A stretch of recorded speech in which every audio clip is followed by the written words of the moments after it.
opportunities to dodge and weave and twist and turn will be an integral part of my session. Today we're chatting with Lee Brown, an FA Coach Development Officer, to talk about movement skills.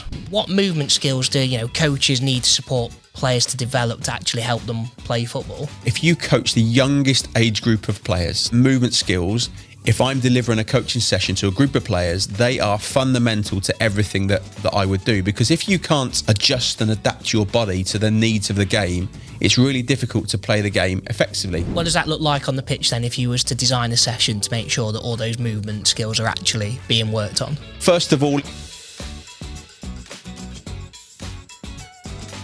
hello and welcome to Coachcast by England Football Learning, the coaching podcast that brings you insight from people across the game. I'm Jamie, and as always, I'm with Louise. And today we're chatting with Lee Brown, an FA Coach Development Officer, to hear about his journey so far and to talk about movement skills. Well, hi Lee, welcome to the show for the first time. How are you? I'm good, thank you. Thank you for having me. It's really nice to have you on with us. Can you start us off by just telling everybody a little bit about what it is that you do? Yeah, I think just simply help coaches, and I'm very fortunate enough to do that. And that could be at various levels of the game, from grassroots up until one or two coaches that work in an academy. So yeah, very, very fortunate that I just get to help coaches and support coaches and provide maybe some of my experiences and help them along the way. Perfect. Thank you. Well, speaking of helping coaches along the way, as this is a coaching podcast, coaches could be on the way to training while they're listening to this. So we always like to give them some top tips at the start of the show. Yeah, and it's also a bit of an arrival activity for you, warm you up and get you used to it. I'll stretch my hamstring. Yeah. So it's going to be a 30-second challenge, and we're going to ask you to give as many or give a really good top tip that you can in those 30 seconds. Does that sound okay? Yeah, let's go. Cool. Once the music starts, you can begin. So I would say, when you are on the way to training, think about your players. There is a 100% chance that your players are not going to do what you want them to do, whether that's in terms of their behaviour or whether that's applying some of the practices that you have planned out. So what I would say is two things. First of all, think about yourself and your coaching behaviours and what impact that has had. And secondly, think about the coaching practices that you put on. Because quite often when kids mess around or young people mess around and don't listen, timed out. Can I carry on just quickly? Absolutely. Quite often it's because either you're talking too much as a coach or maybe they're a little bit bored of the practices. So I think we have to look internally at ourselves when it comes to players not doing what we want them to do before we start to criticise or blame players. So 100% chance the players won't do what you want them to do for the whole time at training. So have patience with that and reflect upon what we do as coaches. Perfect. Really good one to think about. Love that.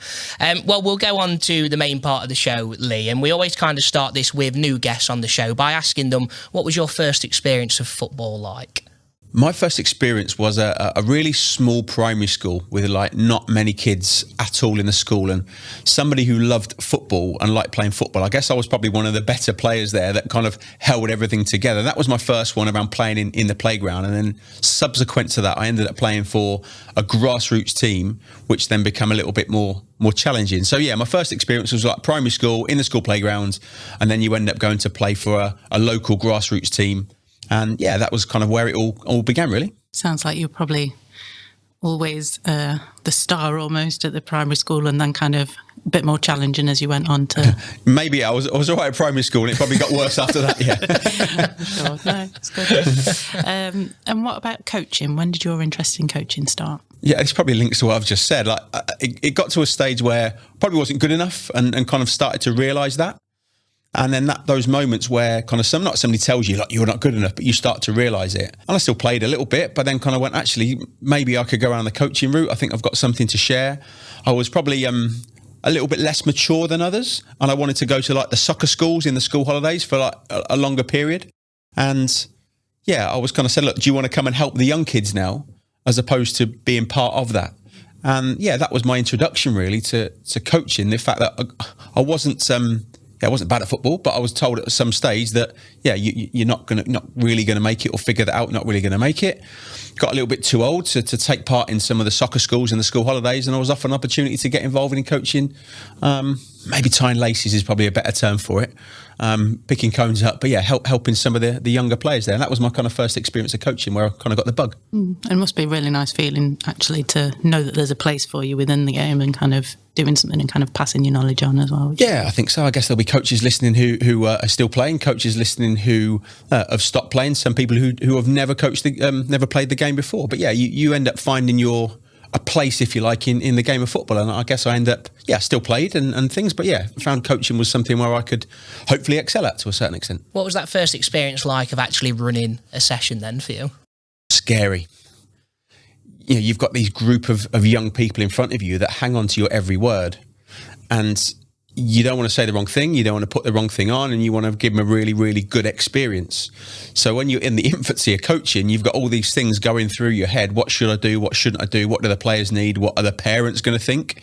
So it's quite a daunting experience because you've got loads of factors to consider into it. Yeah, so it was quite a scary experience looking back and reflecting on that with a group of young players. I call them the space cadets because they bounce off planets, like the 5 and 6 year olds who would just run around and go crazy. So yeah, they hang off your every word, but in terms of how you put things across to them and how you work with them, yeah, that can be really daunting.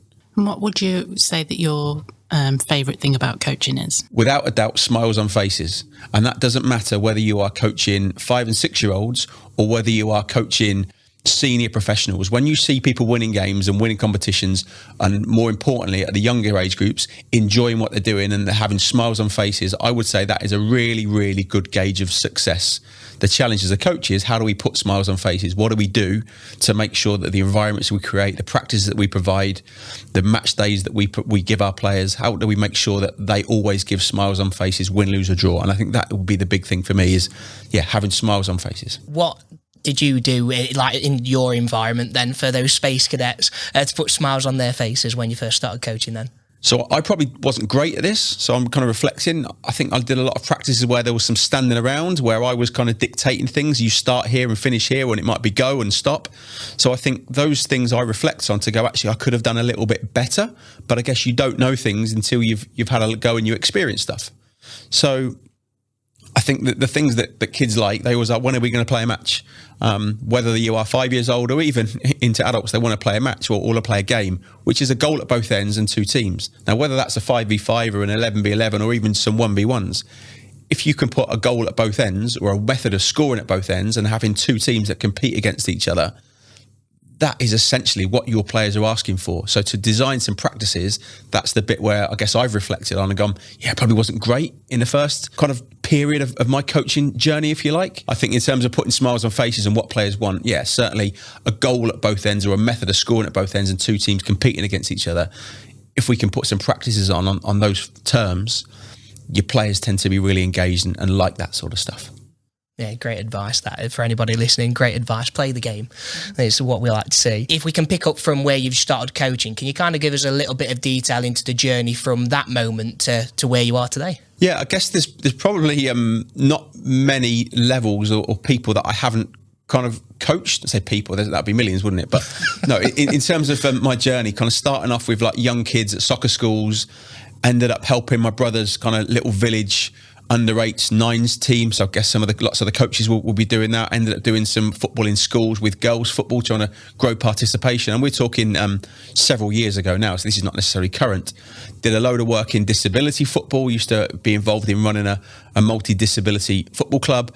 Then you go on to development centres, kind of academy players, youth team kind of players, kind of Sunday league sort of stuff. And then you end up going to kind of non-league football as well. So yeah, I guess I've just coached a plethora of people and different ability levels and all those kind of things. So yeah, I guess it's just a broad range of experiences as opposed to kind of being quite tunnelled in where I've coached. And then what's led you to this role in particular, or how long have you been in this role? Yeah, so in terms of coach development and helping coaches, it's something where I figured probably mid-20s that I wanted to go into something like this, having watched other people and set up coach development events. So I kind of push myself into kind of learning a little bit more about developing coaches and how I could share some of my experiences, putting myself in positions where I could do some kind of tutor training, teaching qualifications, those kind of things, to be able to, I guess, share knowledge effectively. So yeah, it was something that yeah, I know I look 21 at the moment, but yeah, kind of early 20s.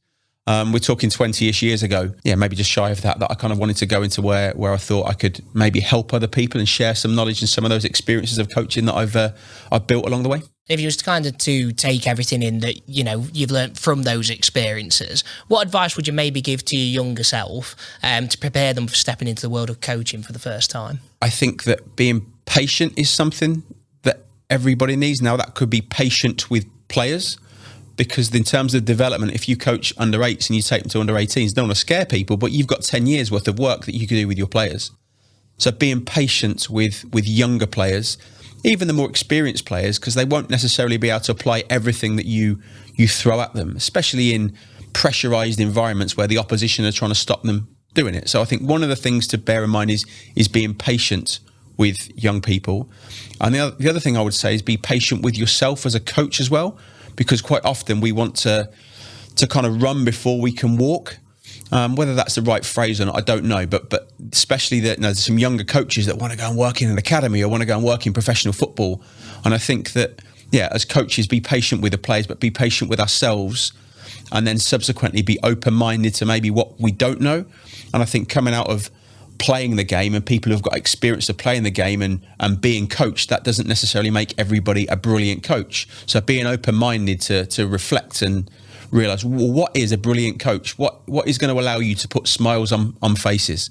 What will allow you to display some patience with developing some knowledge on coaching, potentially the game, but certainly around coaching. So yeah, patience and open-mindedness are two things that I would suggest are really important. And what would you say is the best piece of advice that you've ever received? I remember somebody once saying, and I'm sure there's a quote from somebody, that players don't care how much you know until they know how much you care. And I don't know who said that, but somebody said it to me, and it really resonated with me in terms of finding out who your players are, getting to know them, getting to know their families, getting to know what goes on away from the game of football, and showing that you care. Yeah, certainly, yeah, players don't care how much you know until they know how much you care. That really resonated with me, and I think is a really important thing for coaches to consider. It's a great thing to do as well, isn't it, in terms of to have a positive impact on players as well, isn't it?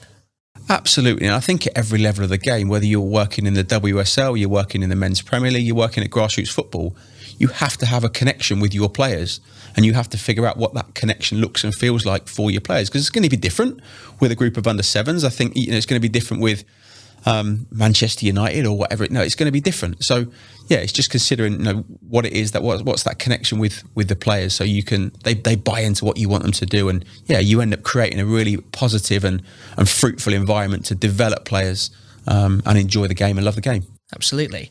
Now, Lee, the main theme of today's show is around movement skills. So I suppose to start, what movement skills do coaches need to support players to develop to actually help them play football? Yeah, so I would say, if you coach the youngest age group of players, like the 5 to 11s, well, certainly the 5-year-olds, 6, 7, 8, 9-year-olds, movement skills, if I'm delivering a coaching session to a group of players, they are fundamental to everything that I would do. Because if you can't adjust and adapt your body to the needs of the game, it's really difficult to play the game effectively. So, for example, if you can't move to control the ball, you can't subsequently pass it.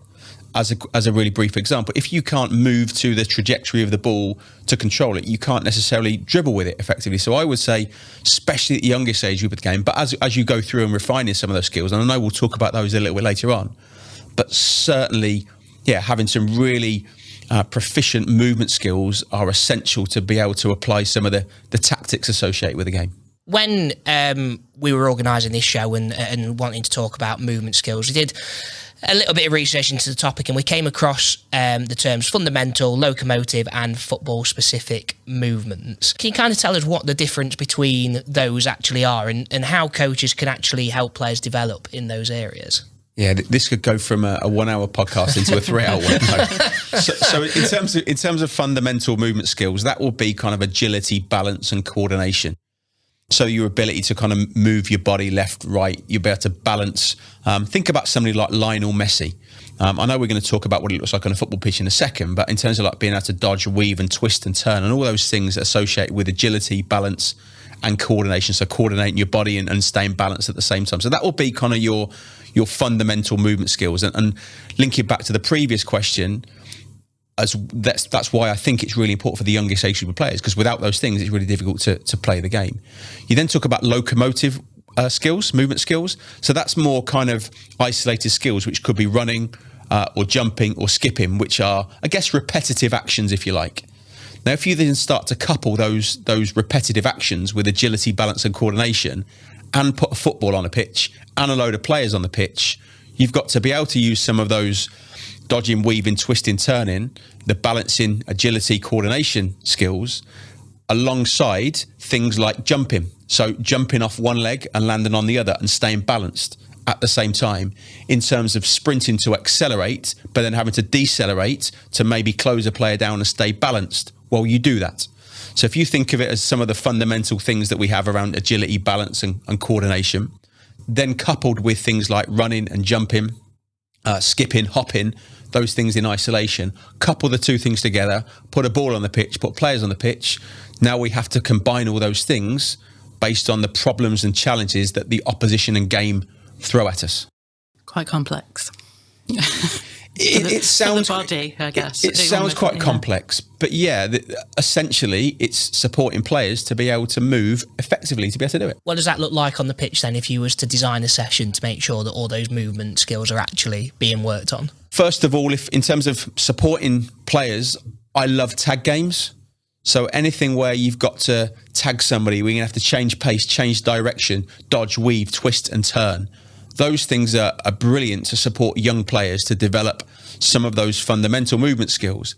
Now, if you couple that up with, let's say it's a tag game, but you're only allowed to jump, well, you're going to develop some of those locomotive skills alongside some of the fundamental movement skills, but which they'll always be doing when they're running, when they're walking, whether they're hopping, those things. So you can be really explicit with some tag type games to develop certain locomotive skills, as well as the fundamental movement skills. So that's the big thing for me, is like loads of tag type games, which kids love as well. So smiles on faces, going back to that, kids love to play it. Why do they do things in the playground? They love doing it. They play stuck in the mud or whatever that might be. So yeah, those tag type games are fantastic to support your players. At what age or stage of development should coaches focus on refining those movement skills, would you say? I guess if you were to, put it into like primary school age and secondary school age.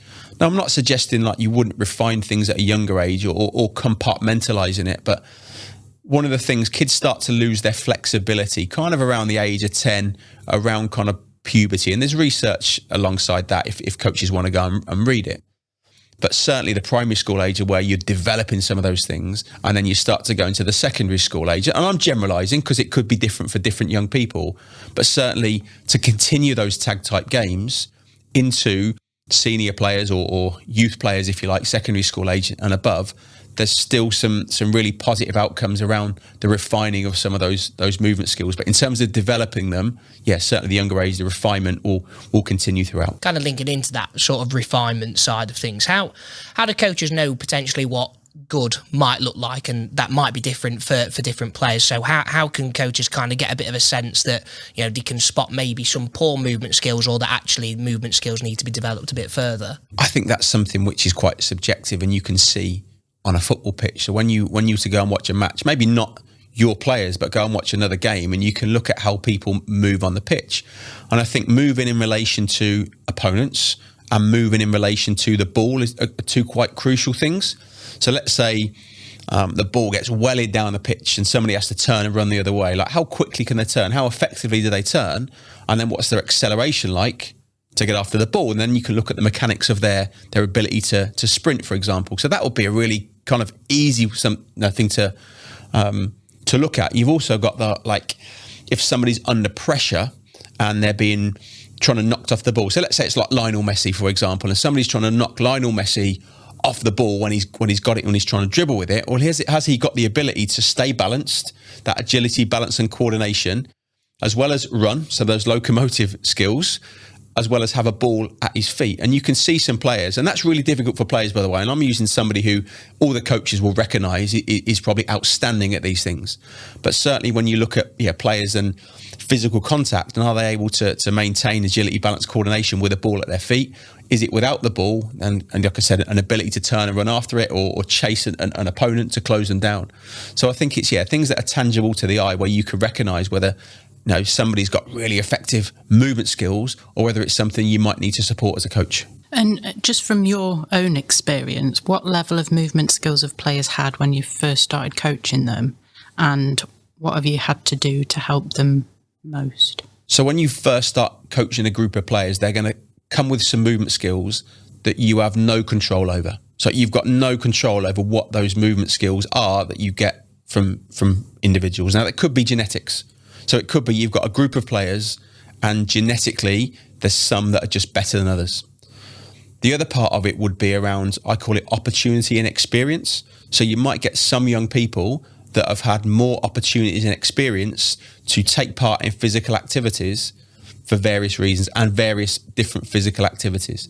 So you're going to end up with young people who are going to have various movement skills. I think the important thing is, in terms of what would you do, is recognize that in the first instance as a coach and understand that and be comfortable with that. Like there's things that you are not going to be able to influence because they've already got a certain type of movement skills and movement patterns from genetics or opportunities and experience.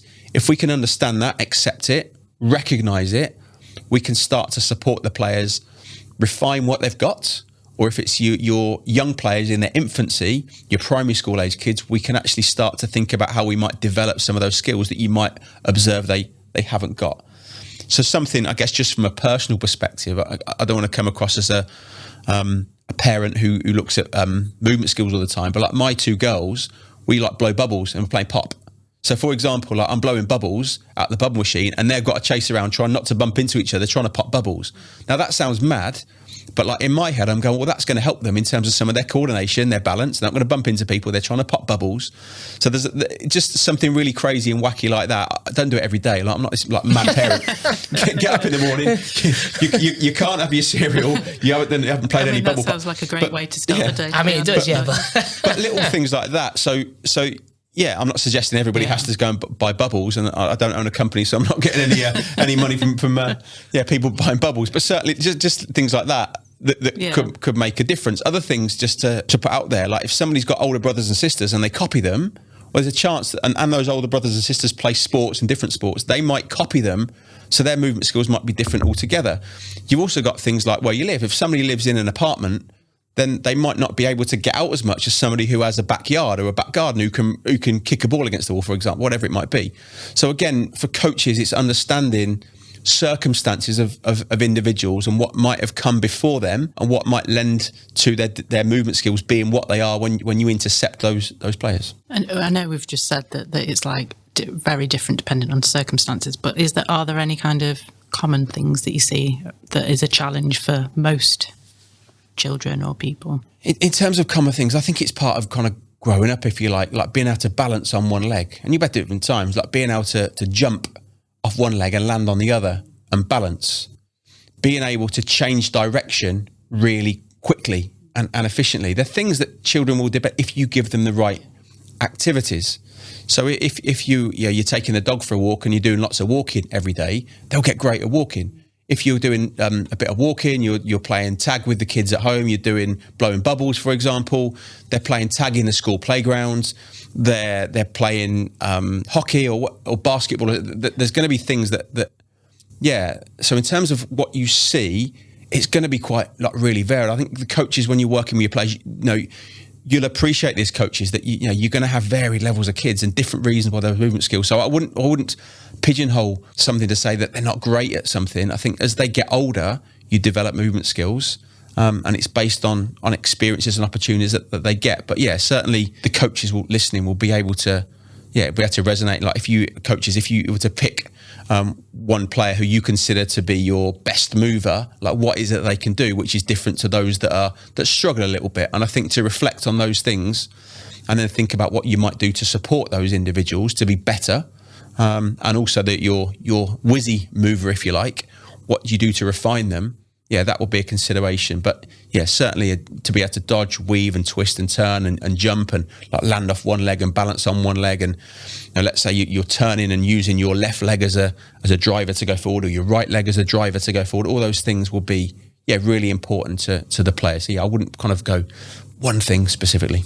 What are some of potentially the ideas that you could do to maybe adapt sessions? Say that you've got someone who is striving ahead, like you've just said, and then some that's maybe struggling. Say it's turning to go defend the space in behind, for instance, and you've got a group of players that are actually struggling, some that are striving. What could you do to maybe adapt the session to help manage difference, basically? Some of the coaches on the call, hopefully you may have heard of a principle called STEP that we use quite often: space, task, equipment, players. So the first thing I would do is change the space. If you've got a bigger space, you're going to have more distance to cover. If you've got a tighter space, less distance to cover. Now, coupled with that, the number of players that you put within any given space will also affect the movement skills. So lots of players in a tight space is going to be lots of dodging, weaving, twisting, turning. Lots of players in a bigger space will be less dodging, weaving, twisting, turning, and you might get bigger sprint distances, for example. So changing the space as well as the players that operate in any given space will be quite crucial. And that's not just to do I'm doing a practice to develop movement skills, but that's on a football pitch as well. So you could develop some technical skills alongside some movement skills. If I did something in a tight space with lots of players, I'm going to have to be really good at protecting the ball, keeping the ball under pressure, but I also have to be really good at some of my movement skills in tighter spaces. Likewise, if, Jamie, you highlighted like the ball in behind and having to chase after it. If you did a pitch which is quite narrow and long, well, the space is probably going to be behind the defenders and goalkeeper. So then if you the ball starts getting kicked along, and I'm not saying I'm an advocate of long ball football, but if you then give players an opportunity to play into spaces, they're going to have to turn and chase after the ball. So certainly think about space, adapt the space and give the players a variety of spaces to play in. Players, different numbers of players in different spaces also has an impact. Then you can think about the tasks that you give players. So for example, it could be once you've scored a goal, you have to run around the goal before you go back onto the pitch.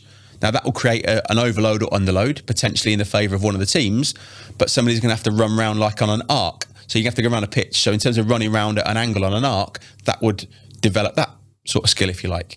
You might also do something where whoever scores has to take somebody else off the pitch and play like a little 1v1 game for one minute. And if your team win, the goal gets wiped off or you get another goal added on, for example. So you're playing a 1v1 after a goal scored on a bigger pitch. So there's things that you could do in training to change the task or the tasks that you give the players, but then also think about the spaces and think about the number of players that operate in any given space.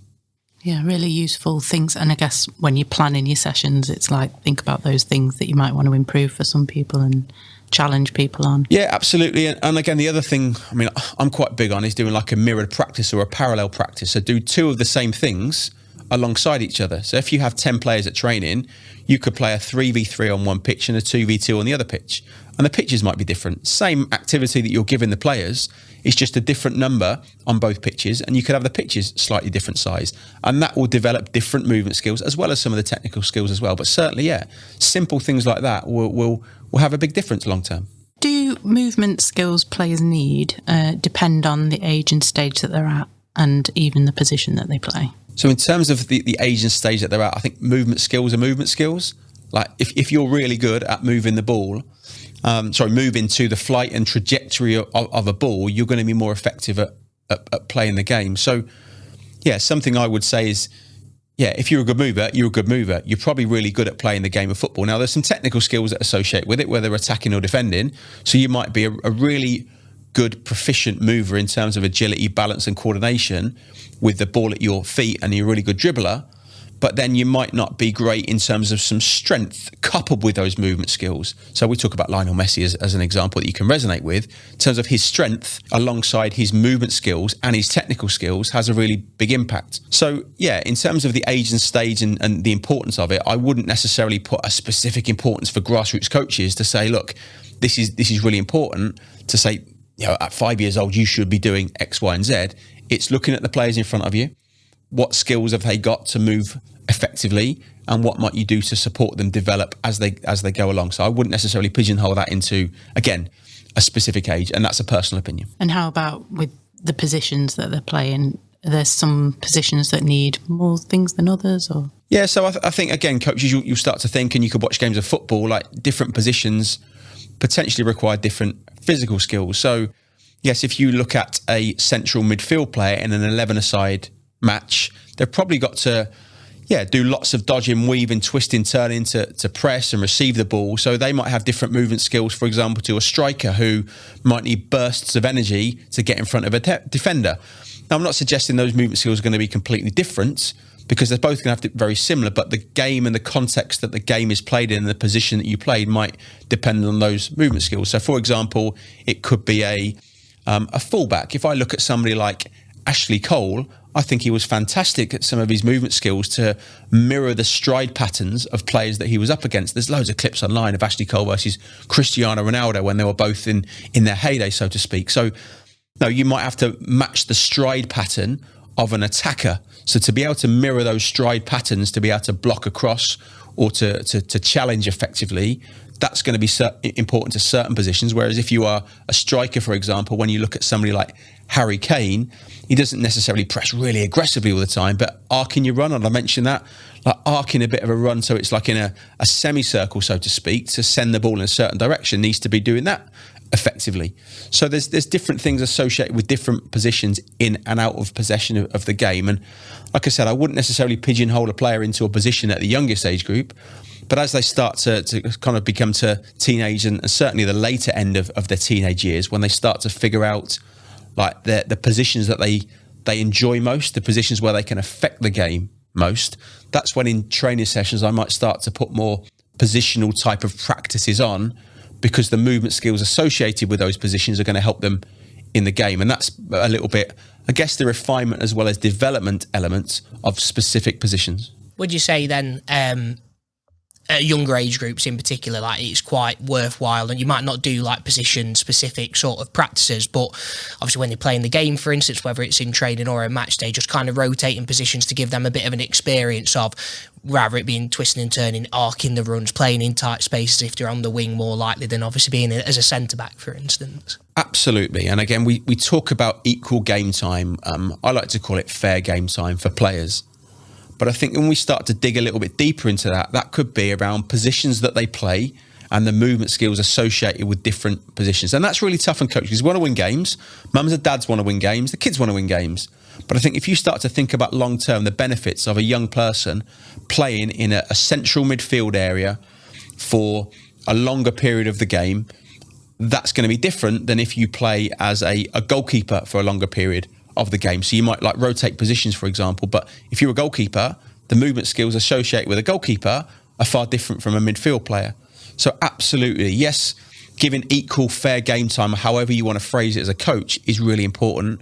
But I think to deepen the thought process, not just on equal playing time, but think about the positions that you put the players in, again, not from a technical perspective specifically, but think about some of the movement skills that they would develop in certain areas of the pitch. And I'll give you a little story. It's quite a sad one, to be fair. Don't get the violins out, and there's no tears about it. But I was working with a coach several years ago, and the words of the coach were, this young person, he doesn't play as much as the other kids because he really struggles to last 90 minutes. And I was like, surely you want him to play more than the other kids so he can last a similar amount of time to them. So the coach essentially was giving who he would term a player who didn't have effective movement skills.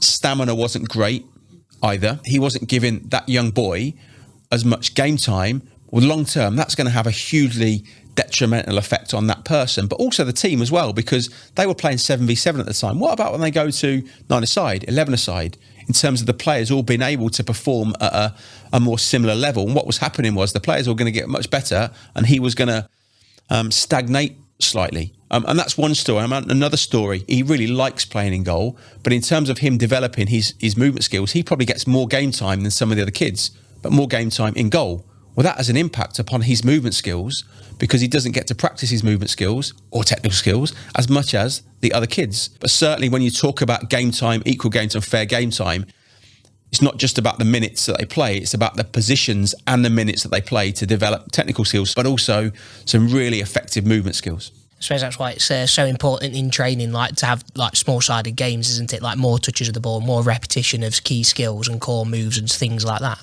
Absolutely. And I talk about smiles on faces, and the players want to dodge and weave and twist and turn to stop the opposition doing something, or to do something themselves as a team to be able to score goals. So those movement skills associated with football specific movements, coupled with the locomotive skills as well as the fundamental movement skills, yes, small-sided games will provide players with support to be able to apply some of those movements. And the kids are asking for it. They're giving us a clue. When are we going to play a match?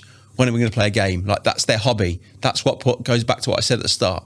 Put smiles on faces, but also it supports some of their movement skills. How do you potentially make movement training like fun and engaging, especially for young players? Or do you focus, like, go into a session saying it's going to be a movement skills type session, or is it just there's a bit of a, not a coincidence, but it's just sort of like a return that you're getting from a practice that you're putting on anyway? I would always add an element of tag into my practice, especially at the youngest age group of players, but also into the teenage years as well. And even adults, I would always have an element of tag in my sessions where possible. Now, that tag game could be dictated by the players. It might be dictated by the coach, but stuck in the mud, bulldogs, whatever that might be, all those sort of games I would have as a fundamental part of my training sessions, whether that be refining some skills or developing some skills. One, because as I'm saying, movement skills, it helps. Secondly, the kids love it. And that's an effective warm-up. A bit different to running back and forth across the pitch, standing still, some static stretches. And I'm not suggesting we get rid of it, static stretches, and that's maybe for another podcast, another day. But certainly when we talk about movement skills, being able to provide opportunities to dodge and weave and twist and turn will be an integral part of my session. And I'll go back to a clip that was online when Gareth Southgate was the men's manager of the England team. They did like a tag game with like a rubber chicken, but certainly there was elements in the most senior environment you can have of playing tag type games as part of a warm-up. One, because it was fun, but secondly, it linked to some movement skills and some warm-up type activities. So yeah, I would be a huge advocate of playing tag type games as part of my sessions as a grassroots coach. I would have rather that as a kid than my coach has always made me do like 3-4 laps of a pitch just to warm up or something. Tag game sounds a hell of a lot better. Yeah, I've always said that. If you want kids to be good 400-metre runners, tell them to go do laps around the pitch. If you want them to be good movers, give them activities where they're going to have to do movement skills associated with the game. Are there any kind of things that you can give players or tell coaches to give players little tasks that they can do outside of practice that can help them kind of develop some of these things as well? Yeah, that could be going and buying some bubbles and doing the bubble, doing the bubble pop activity. No, look, I'm all for kids being kids, and I think to start setting physical tasks at home probably takes away from that a little bit. Now, there will be some kids whose parents or even you as coaches do things purposefully with their children to develop their movement skills, or take them to the park for a kick around or a kick around in the garden, whatever it might be. So there are things that people would do that are quite purposeful with it. I'm not a huge fan of giving kids some tasks associated with movement skills. Like take them to a park where they can play on a playground that's got loads of play equipment on it and different types of play, things like that. Get their mates around and get them in the garden playing tag and figuring out the games that they like to play. Like, buy some bubbles. That's going to be the flavour of this, isn't it? Everybody's going to out and buy bubbles. But do those little things. Go and build a den where you have to crouch down and some of those things. So, yeah, I'm not a huge fan of trying to give people tasks away from training when it is a hobby. Like, what's your hobby? I want to play football. Okay, well, you've got to do some press-ups, or you've got to do some squats, or you've got to do some whatever it might be. So, yeah, I would let kids be kids. Take them to soft play. If you've got a soft play thing, let them run around, let off energy. Take them to your local park. Get them to play tag with their friends. All the things that kids love doing. If you give them things that they love doing where they have to move and practice some movement skills, that will be, I'm a big advocate of experiences and opportunities in different environments, doing different things where they're going to have to move. Yeah, and I guess it's just that moving really is really important just for kids generally, that like you say, gives them more experiences, and if they're not thinking about what they're doing, they're probably trying lots of different things anyway. Yeah, they are, and I think we also need to recognise that different for different parents and people, like, and coaches. Like, time is precious. Like, people work and things. So that is me saying take them to the park. Like, that's not always possible. Like, the climate we live in the winter, really difficult with the light. So look, that's really difficult, and I'm not under any illusions as to that could be quite tough for people because of people's personal circumstances. But when there's an opportunity to, get them to climb a tree or whatever in the local like country park, or get them in the little court in the middle of your city centre, go having a game of five-a-side or whatever that might be. So think about things where they're going to have to move when you have an opportunity to get them to do it. Something I think you mentioned earlier was actually like playing different sports. Like, how can you kind of just provide us with a few examples of how different sports can help develop movement skills? Yeah, so if you think about football, what we would term football as an invasion game, you have to invade the opposition space. So the other sports like basketball, like netball, like hockey, those sort of things are invasion games where you have to invade the other team's space. So if there's young people that are playing a variety of those sports, one, they're going to get an understanding of some attacking and defending principles to play the game. But secondly, they'll be taking part in different movement skills, as an example. So I would expect players who play football as well as some of those other sports to have, some reasonably effective movement skills. And again, coaches, you can have a little think about the players and what they do away from their training sessions. You've then got things like net wall games. That could be like tennis or squash or badminton. So being able to adjust your body to the flight of a ball to hit it back across a net. Think about football and being able to adjust your body to the flight of a ball, the speed of the ball. That would link again to kind of coordinating your movements based on a ball moving in your direction and the direction that the ball is traveling. So that gives you a couple of other examples. You've then got things like striking games, so fielded striking, like cricket as an example. So the coordination to be able to strike the ball at the right moment, like kicking the ball, for example. You've then got a field, so you've got to judge where the ball has gone to run after it in cricket.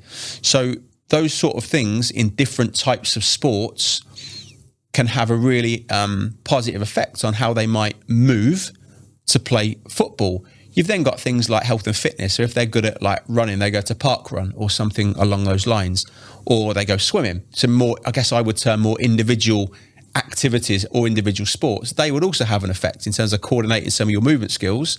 So we spoke about locomotive movement skills. You're swimming, for example, a certain stroke, or you're running, park run, for example. So yeah, there's going to be other activities and sports that young people do that will have an impact. So yes, it is really important to give them I guess I talk about volume and variety, like a volume of different things, a variety of different things to take part in, which has a really positive impact on their movements.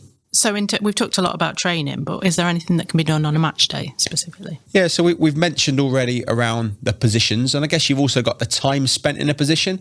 I've seen it where players just get brought on and off and they can't figure out the position they're playing with, and they're just kind of running around going, oh, where am I meant to play? So I would say, first of all, think about how long somebody spends in a certain position as opposed to just chopping them, changing them between different positions all the time. So that's the first thing. I think we can also look at our pre-match activities. I think the classic one that I see all the time is the players are running back and forth across the pitch, standing still, doing some stretches. Everybody stands in a circle, and there's two kids or two people in a circle. There's 10 around the outside, and there's two that are just running around after a ball. Like, that's the classic warm-up, and coaches, that might resonate with you, and you may do that. I'm not trying to criticise anybody. What I'm suggesting is, I think there's an opportunity to play some tag-type games as part of your warm-up. So if you are doing a warm-up, like running back and forth across the pitch, isn't something that the players are going to have to do in a game. So how could you make that a little bit more specific to the demands physically of a game? So playing some tag-type games will be more effective, I would suggest. When it comes to like little circle work and rondos, people would call them, and a load of people around the outside and two in the middle, I would suggest to play like a little small-sided game with like a couple of target players at each end. So rather than goals, have a player at each end who's a target to score from, a little mini pitch and two teams on the pitch where they've got to receive it and play it into their target player.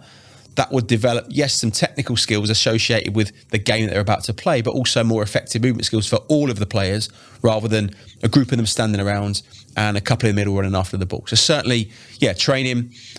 We can talk about match days, as we've alluded to, positions, how long they spend in different positions as an effect on movement skills, but then also your pre-match activities to do some tag-type games and also some football-specific activities which will link to movement skills and what they're going to do in the game. The last element I would say to match days would be your substitutes. Like your substitutes, if they're standing on the side of the pitch, they're not moving.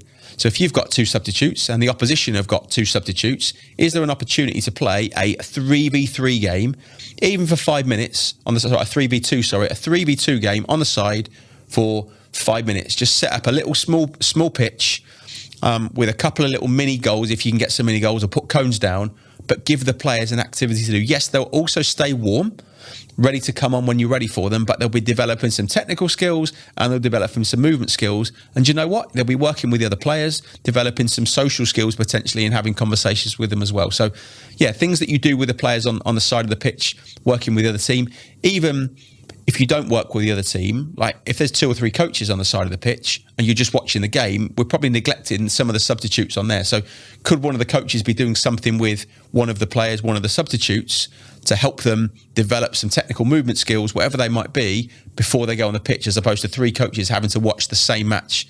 So I think there's some things that we could do on match day to really support the players as well. Now, looking back at everything that we've discussed, and we've kind of discussed quite a lot in the time that we've had so far, can you kind of summarise the key top tips that you want coaches to take away from this episode? I think my top tip would be to give them tag games in training, because that's going to help them develop some of the movement skills. So that would be my number 1 top tip. The second one would be to give them different spaces and number of players in different spaces during training sessions. And the third one will be just consider match days in relation to physical movement. So when we go on to match days, it's quite often we think about the starting lineup and who's going to score the goals and how we're going to manage the substitutions. So how can we think about some of the movement skills, especially the youngest age group of players, that they will develop by playing in different positions and have that long-term aim in place? So yeah, 3 things. Tag type games, essential for me. The second one is the space that you have and the number of players that operate in a space, and maybe just deepen the considerations around match days and the physical movement skills that the players may or may not get by what you give them on a match day. And if we were to set the coaches and listeners a challenge to kind of bring movement skills more to the forefront of their sessions, what would you set them to do as a little challenge to do? I would write down 5 different types of movement skills that your players would develop from the training session. So every time I know some people are on the way to training now, you're probably thinking, what am I going to do? But if you were to think about 5 different types of movements that you want your players to apply during a training session, write those 5 things down and make sure that your practices or whatever you do, give them an opportunity to do it. Right, well, we're coming up to the end of the show now, Lee, but it does mean it is time for our Swift session feature. Yep, so another challenge for you and another 30 seconds on the clock. We're going to ask you to explain to us a session idea in those 30 seconds. Are you up for that? I can. If it lasts more than 30 seconds, can you give me 45? Well, we'll see how we go with the 30 seconds. Maybe 30 seconds with the music and then a bit without the music. Okay, when the music starts, you can begin. So you've got a 5-a-side pitch, you've got a penalty area, you're playing Bulldogs. The players have got to get from one penalty area to the other as many times as they can. And then the Bulldogs in the middle, if they tag them, their points are wiped to 0, but they carry on playing. So Bulldogs, ratio of about 1 to 3 in terms of 1 Bulldog to every 3 players, get from one penalty area to the other as many times as you possibly can. And you carry on going as long as you can. Points are wiped to 0 every time you get tagged. If you accumulate the most points, you're the winner. That's not bad. That is very good. That's 30 seconds. Yeah. That's a little practice. It was under 30 seconds, I'd have to say. I've had to say. The whistle went a little bit after you'd finished. Yeah, to say that you was worried they needed 45 seconds, you've scratched it out. Can I have 15 to say what we'll do to develop it? Yeah, go on. So if you did that for like a minute and a half, then if a ratio of 1 to 3, you have your next group in and they do the tagging, the next group in and they do the tagging, and there's like 5 minutes worth. The next part is if you introduce a football and play it all over again, that's like a good 10 minutes worth, plus all the changeover times. There's probably 50 minutes of a warm-up at the same time. If you've got footballs in, dribble from one penalty area to the other, the players in the middle have got a ball each and they also have to tag to wipe the scores back to 0 again. So that's the introducing footballs, and that's a good 15 minutes of a session if you rotate every 3 times. Brilliant. Thank you for that. Yeah, there you go, mate. Coaches, if you're on the way to training right now or planning for it very, very soon, then add that to the start and see how it goes. Very good idea. Well, thank you very much for your time today, Lee. We've absolutely flown through it today, but there's been so much really good top tips in there for everybody to take away. We've really enjoyed listening to you, so thank you very much for coming on. Hopefully you've enjoyed it as well. Yeah, thank you for having me, and hopefully there's some useful ideas for people to apply to their training sessions. I'm sure there definitely will be. Yeah, plenty. Right, well, that is all we do have time for today. But don't forget to check out the description for the transcription of this episode and for all the links to our platforms. There, you'll be able to click through to the England football community. And this is where you can post all your coaching questions for us to discuss on the podcast, or just simply to connect with loads of wonderful coaches. Yeah, we'd love to help you out with your coaching questions, so please do check it out. We'll be back soon with another episode of Coachcast, so if you haven't already, hit subscribe to make sure you don't miss an episode. From all of us at England Football Learning, thanks for listening.